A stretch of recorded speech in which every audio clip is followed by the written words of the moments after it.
All right, we're good there. Hit record here. Hello and welcome to the Prospect Podcast here on HawkFanatic.com. I am Rob Howe, thankfully joined by Marco Lainez. I think I was saying that wrong until the university sent out the pronunciation guide, which I really appreciate. It is Sunday, January the 8th, a little before 9 a.m. Central Time. Happy to be joined by Marco, and got to get this in early today because he's heading out to the Rutgers, Iowa men's basketball game at the Rack. Do they still call it the Rack out there? I think it's a different name now, but yeah, I got to support my boys. I think it's Jersey Mike's Arena. Jersey Mike's is hey, Danny DeVito's doing Jersey Mike ads, so you know it's big time. Marco's got a little bit of a cold today, so and I'm feeling a little rough too. I spent 12 hours at a club volleyball tournament for my daughter yesterday, so trying to get it going here, but we're going to fight through this thing. Marco, what was signing day like for you? I know that's kind of a culmination of a lot of hard work. What was that like for you and your family? It was really like a emotional day. Obviously good emotions, in the beginning of the day. I went to school. No, I didn't have a school. Actually, we were on break, but it was a gradual process. I didn't know when Iowa was going to send out the recruiting class, but then when they sent out the recruiting class, then like everything started to pick up. And then later in the day, we had everybody over at my house, everyone that's supported me, my friends, family. It was just a big celebration. And it was good to see, everybody caring for me. And everybody, was very supportive of me. And it was emotional and near and dear to myself. That's really cool. I know that stuff is a special day that usually is an experience you guys will never forget. We'll go back a little bit here before we go forward. So you're a Jersey guy from the beginning. Have you always lived in New Jersey? Family from New Jersey? So I was born in Georgia. Oh, okay. Lived there for 2 years in Alpharetta. We moved up here. But ethnicity wise, my dad is from Puerto Rico. My mom is from Minnesota. So they met at Union College up in Schenectady, New York. Cool. Yeah, that's up in the Albany area, correct? Yeah.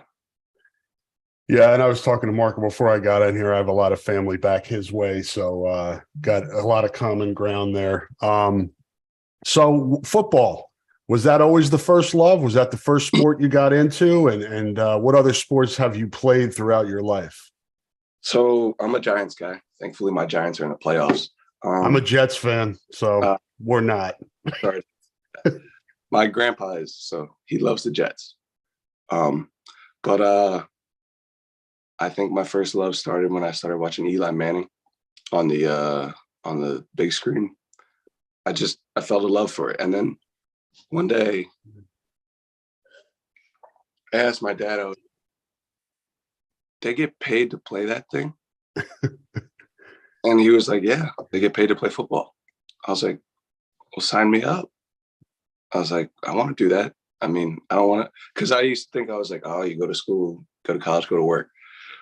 And then I saw that and I was like, oh, they get paid to play something you love? And I just couldn't fathom like that thought. I was like, this is so fun. Like, just do it. I do it. And then, so that's where the first love was born. I didn't have any brothers, so I would go outside and just play tackle football by myself. I know that sounds paradoxical. I would just run around, trip up, act like I got tackled. It was fun. I was a kid in my own world. And so that's where my love fostered and grew. But it was always football. And then I played other sports, basketball, soccer, baseball, all that here and there. But football was always my first love. Did you take to it right away? I mean, is it something that you were not wanting you to brag on yourself? And if you need to get another glass of water, we can take a break too, because I know your throat is probably not feeling well. But not to brag on yourself, but is it something Because a lot of times as a kid, you find success at something and you're like, oh, I'm going to keep doing this. Was that for you? No, I sucked. I didn't play quarterback at all. I just wanted to, my dad played linebacker. So I always assumed I'd be a defensive guy. Did your dad play in college? Yes, he played 4 years. And then he's a Hall of Famer there. I think he's at Union. Yeah, he's a single season leading tackler. Wow. He played in Europe for a year. And then he got hit so hard, he was like, well, I want to save my breath. Yeah. So I was playing defense all growing up. And then, I don't know, in 8th grade, I sort of like, one time, like we got a quarterback got hurt before our game. And, I could throw the ball a little bit. So my coach literally asked me, he was like, hey, you want to play quarterback? And I went to my dad, who was the coach, and I was like, I don't want to play quarterback if I can't play defense. And then he was like, no, don't worry, you'll play both sides. And then I played quarterback, did well right there. And then, so going into my freshman year, I wanted to be good at I liked it. I loved it. So I just kept working at it. My work ethic, I guess, would start from when I was in 8th grade. And I was a running back my freshman year. That was fun. What happened there is one of my teammates showed up late for a class. I was the backup quarterback. I knew the plays, so they put me in. And I was a running back for 2 games. And then, unfortunately, the junior got hurt. So then I went in my freshman year. But yeah, I loved it. And then I just wanted to be better at it. So I just kept working and working and working. And I pride myself on, I'm not the most talented guy in the world, but you're not going to outwork me. So that's a cool story. So you didn't really play quarterback till 8th grade, and then you were running back in 9th grade, and then an injury kind of directed you towards playing quarterback. Yeah. And injury on my behalf. I apologize for the guy because we were doing a sprint out. I was supposed to seal the edge, and I overran the end. So he got out of the pocket because he felt the pressure, and then he tore his ACL, and I felt so bad. Yeah, it's weird how sometimes fate intervenes and just kind of directs our path. How did you end up at Hun School? So after my sophomore year, I'd been in contact with them, and I wanted to. Where were you playing before? Where did you play your first 2 years? Montgomery High School. Okay. So I wanted to obviously play at the next level. And, I met Coach Smith, Coach Rasiopi, and, their track record. They told me a stat, they put 98 guys in Division I programs in over 10 years. And I was like, oh, let's do this. And then so I transferred there my sophomore year, or I reclassed as a sophomore. So you played 1 year at Montgomery and then went and you were 2 at Montgomery and 2 at Hun. Okay. Reclass because it was the midst of COVID. So 2020 was so we were thinking, and it was like, okay, do you want to go to Hun and do a junior year in COVID where you don't even know how many games you're going to get? Right. Or do we want to reclass you and do a sophomore year where it's basically just to get a better year?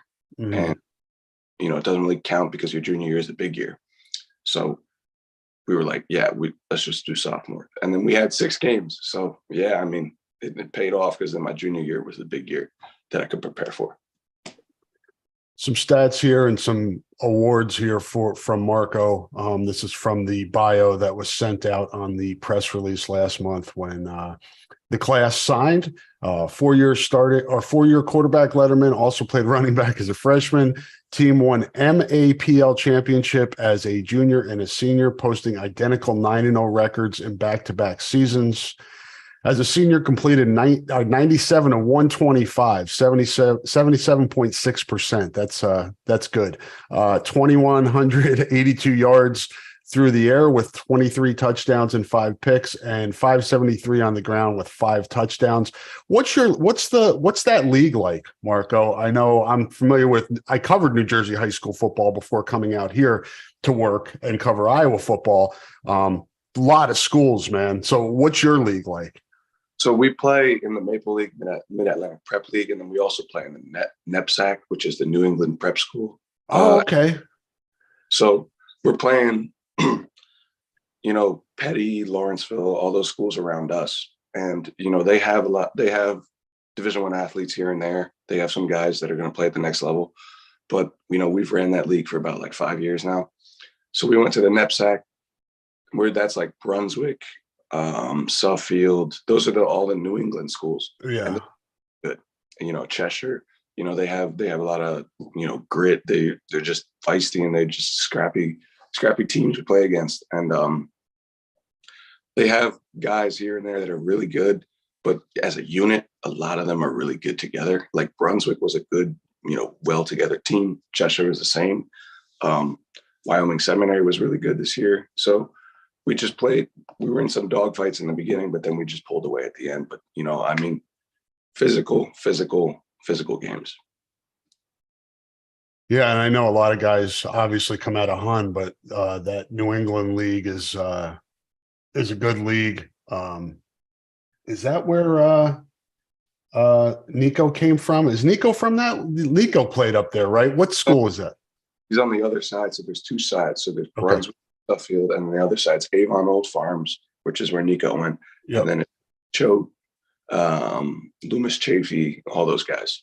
Okay. I think past my time, I think they will finally be able to play this side, in a few years coming. But I've wanted to play everybody in the division for a long time now. I noticed when you came out on your visit, I think the first visit, where I got some photos of you coming into Kinnick, Jason Manson, who I covered his recruitment at a high school, and then when he played here, because you could see the gray in my beard, Marco. I've been around a long time. I've been covering football since 1997, but I remember Jason getting the win at Syracuse. I'm sure he's talked to you about that. How do you know him? So he was walking me throughout the sideline, and he knew who I was. I was trying to figure out if I'd met him before.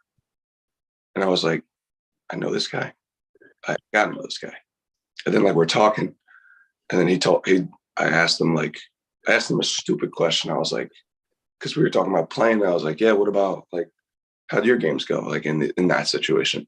And he's like, oh yeah, at the Carrier Dome. And I was like, oh, Jason. Okay, got him. But I was trying to figure out, I was walking up the sideline, we were talking, and he was showing me a hell of a time. So I was like, all right, how do you not know this guy? We've definitely crossed paths before. And then when he said Carrier Dome, it clicked. And I was like, oh, got him. All right, now I know who this is.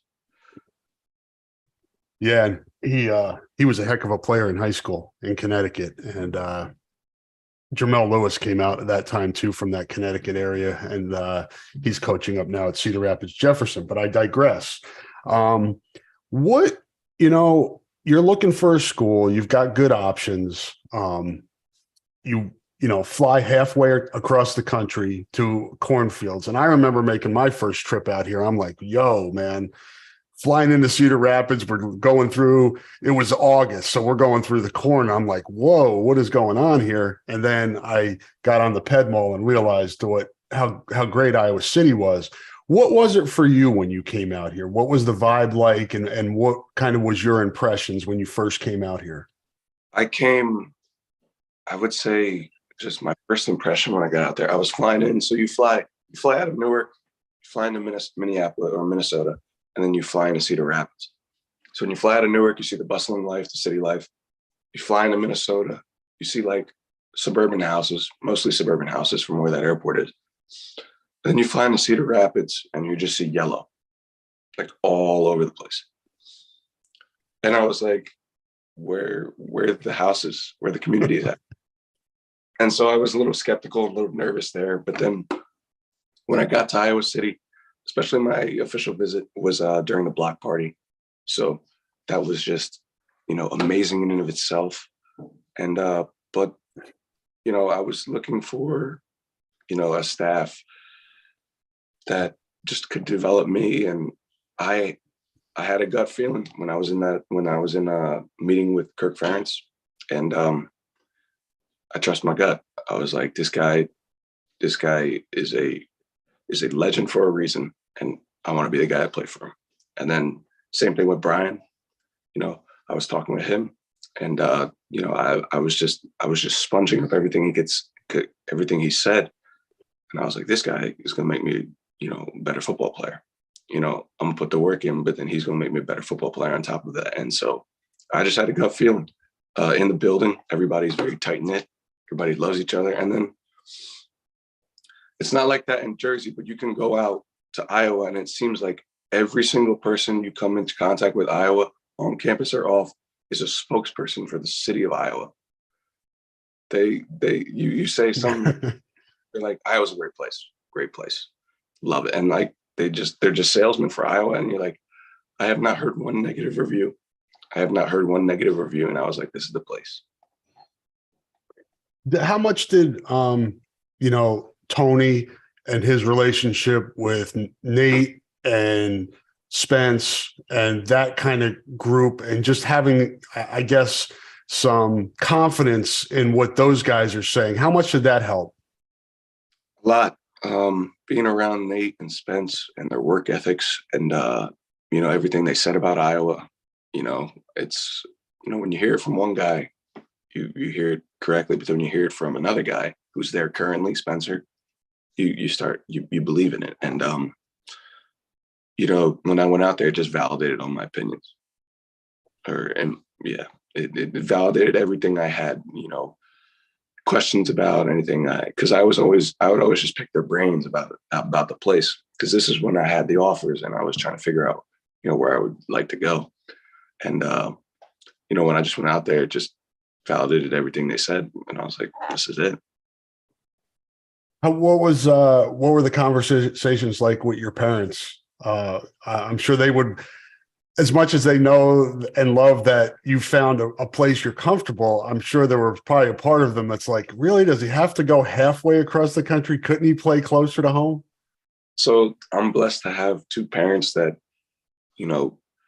they really care about me, and they couldn't give a damn if I played football or not. And when I came to them with my decision, they were welcoming. They didn't care if it was, 1 state away, 10 states away. They just wanted me to be happy. And the key tell for my dad was when I was comparing the other schools I was on visits to, Iowa. He was like, well, you keep comparing these schools to Iowa, so I think you have your answer. I was like, yeah, you're right. And but I'm blessed to have them that just want the best for me. And when I told them that, they bought in. And everyone in my family owns Hawkeye gear now, so I love it. Where else did you visit? What other schools did you consider? Let the listeners know kind of what your group was. So I visited West Virginia, Illinois, Michigan State, Maryland. I might be blanking now, but I've Northwestern. Yeah, that's a lot of different communities and vibes with that group. Wow. And I think Iowa was the furthest west I went. Penn State I visited. Yeah, that's all I can think of right now. Yeah, that's a good group, definitely. And I realized I was going to be a Big Ten kid. Not a bad deal. Not a bad deal. I'm going to let folks know here that support for this podcast comes from Systems Unlimited, celebrating 50 years of providing services to people living with disabilities and mental health needs throughout East Central Iowa. A list of their services and upcoming events can be found at sui.org. That's sui.org. Mental health, a huge support from this group, and they're doing great work. We thank them for their sponsorship. We're going to hear from a few more of our sponsors, and we'll be back to do the back half of this podcast with Marco.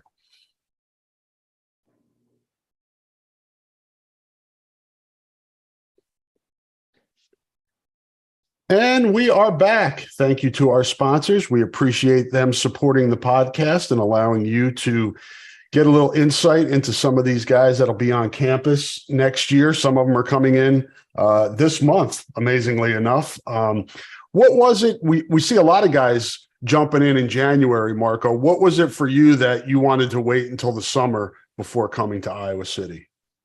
I wanted to get in there in January.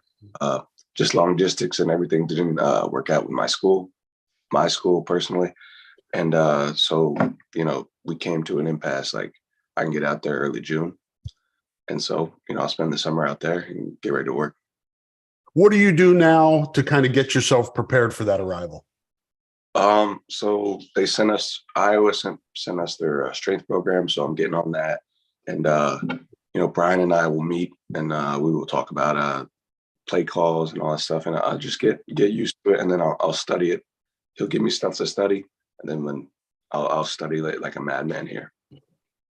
What, just looking at the Iowa offense, obviously it's not been good the last couple of years. I don't think anybody's hiding from that, and improvement is needed. But from a foundational standpoint, Marco, and what their philosophy is, why does that fit you? So my school runs a pro style offense, same thing. Like I said on another podcast, you support the run through developing pass game, and you support the pass game developing the run game. You can't have one or the other. And if you have one without the other, you become one dimensional, and defenses can, prepare around that. With Iowa, they use the tight ends, they use the wide receivers. Plus we have a freaking good running back and a whole line that you have no idea what we might do.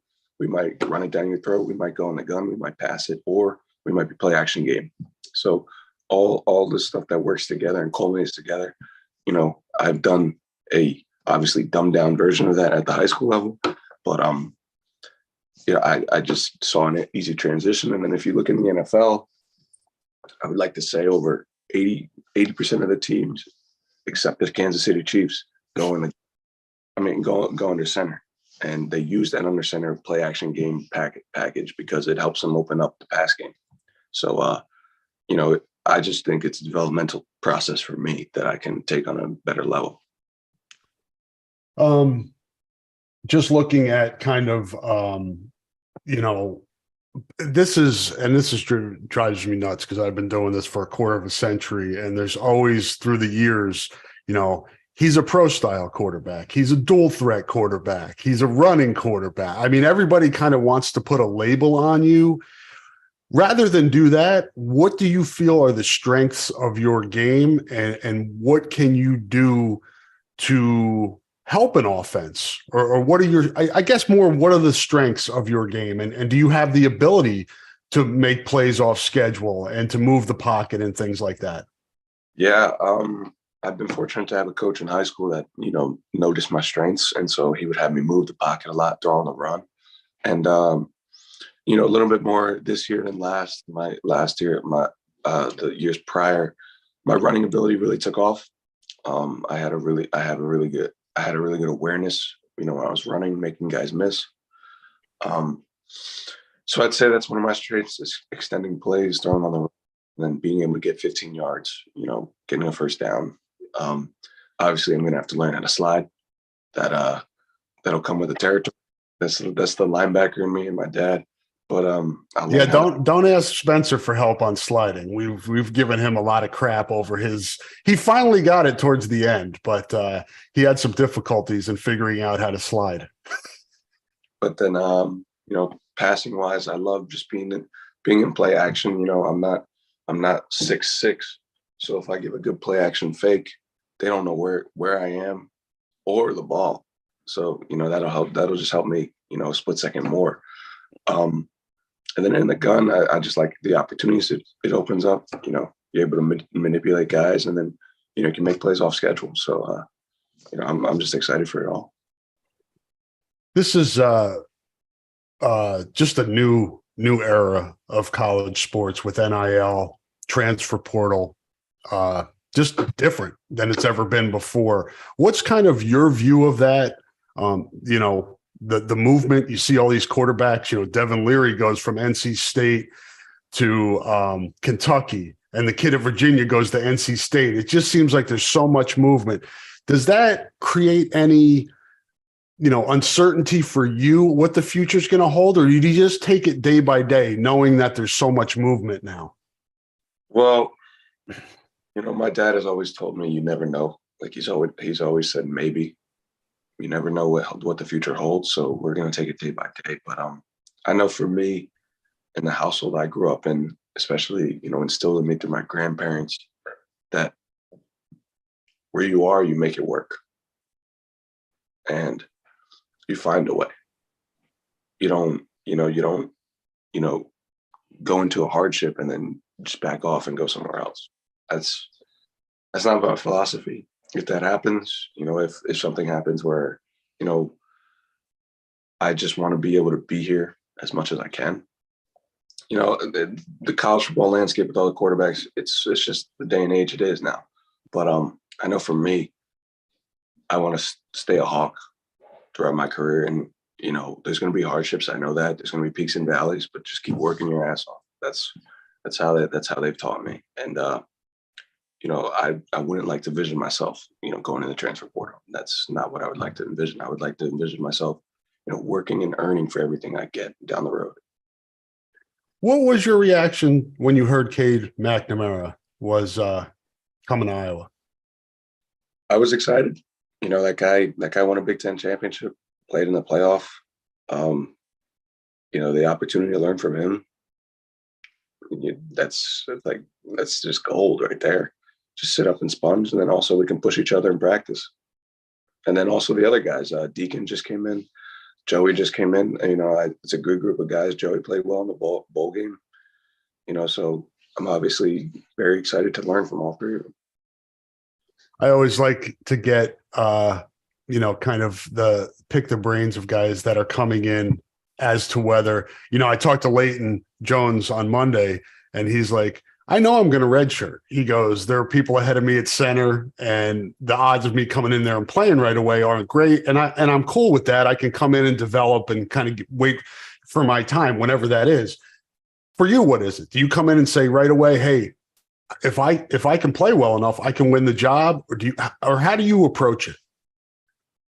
I just approach it day by day, give my best every day, and the chips fall where they may. We can't control an outcome, but I can control my effort. That's all I can do. At the end of the day, things outside of my control are outside of my control. If I can just give my best every day, then chips fall where they fall. What's your relationship like with other guys in this class? It seems like you guys are pretty tight. I know I've talked to some guys, group chat or group text, things like that.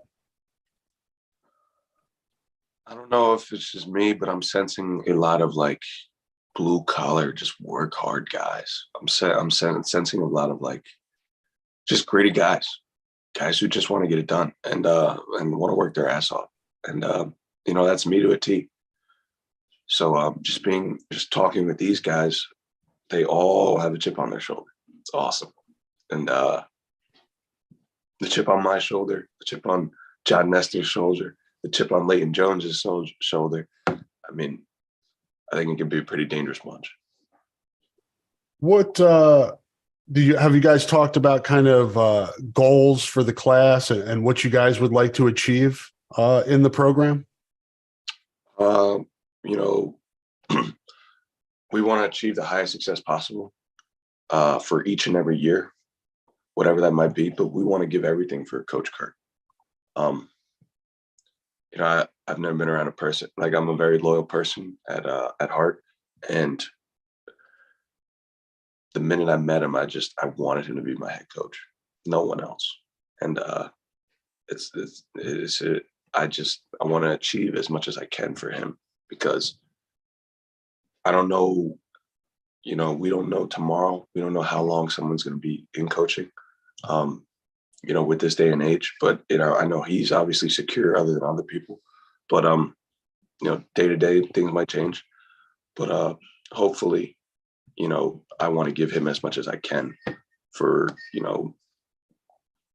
the rest of his coaching stint here at Iowa and through my years that I'll be under him.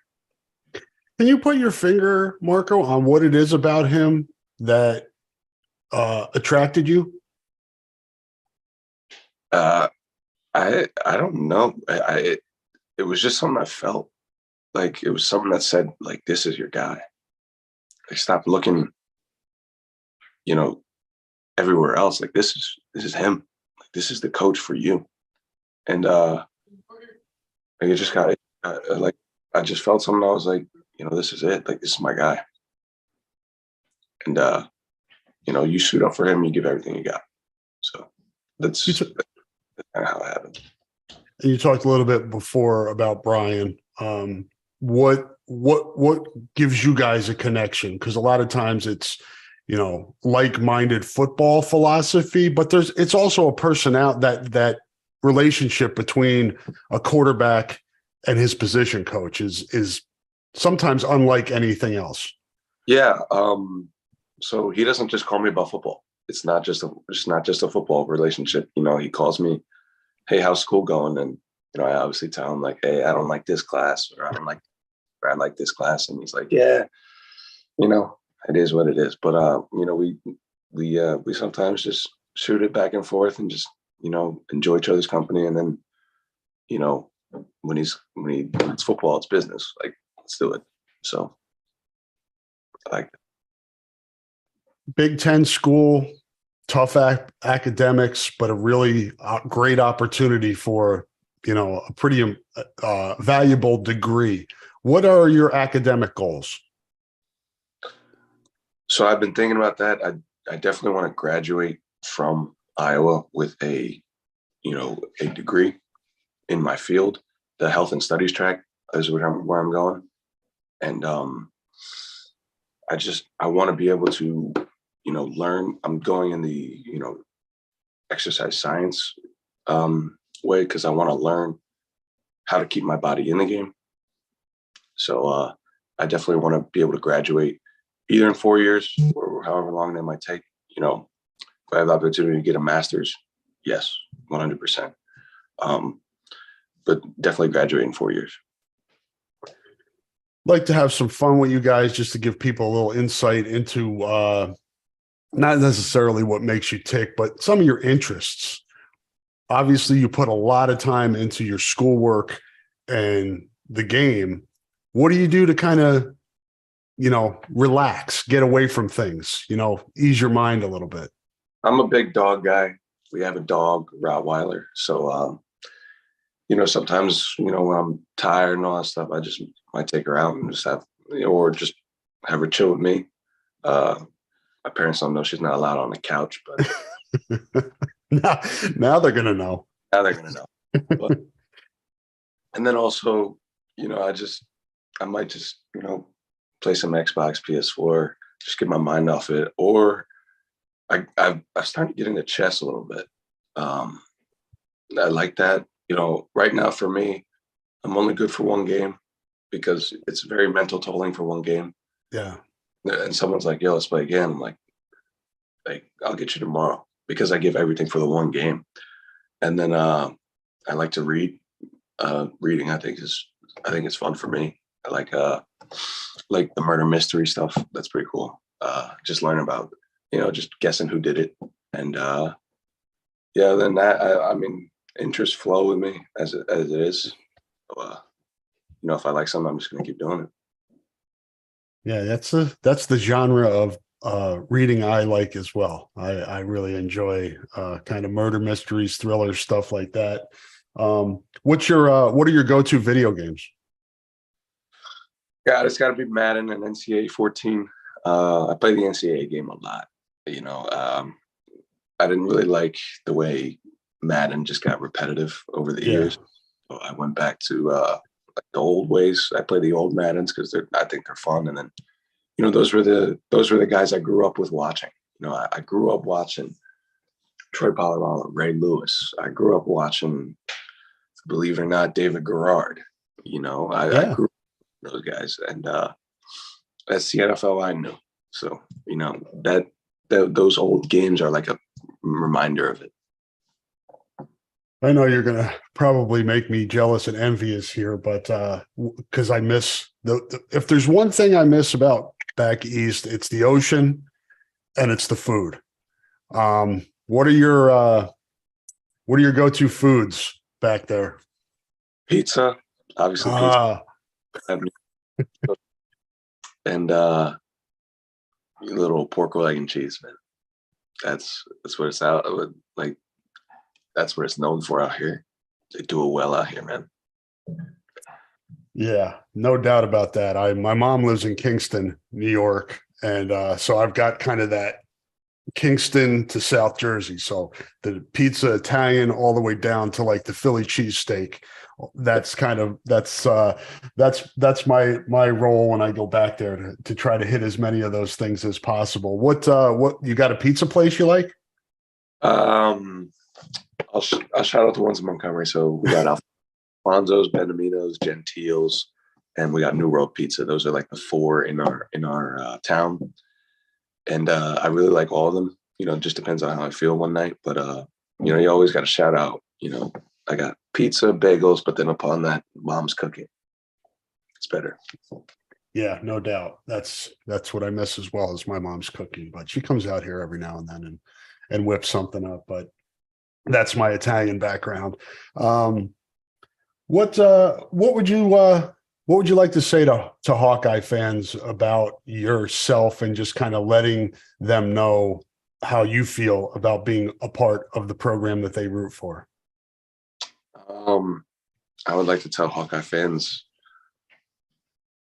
I am very enthusiastic about the opportunity I have, and I just can't wait to suit up for Coach Kirk and for the people of Iowa and black and yellow. And I'm going to give everything I got. Well said. And we appreciate Marco joining us on the Prospect Podcast here on HawkFanatic.com. We'll let him cut out of here and go watch the Hawkeyes beat Rutgers. Going to be an intense game. When these two teams meet, it's intense. The early round game at the Big Ten tournament last year in Indianapolis, I sat courtside, and that was fun. So thanks so much for joining us, Marco. I hope you heal up a little bit and get your throat going. Don't yell too hard at the game today. Gotcha. Thanks to all of our sponsors. Thank you all for listening, and we'll be back soon with another member of the 2023 recruiting class so you can get to know them. Take care. We'll talk to you soon.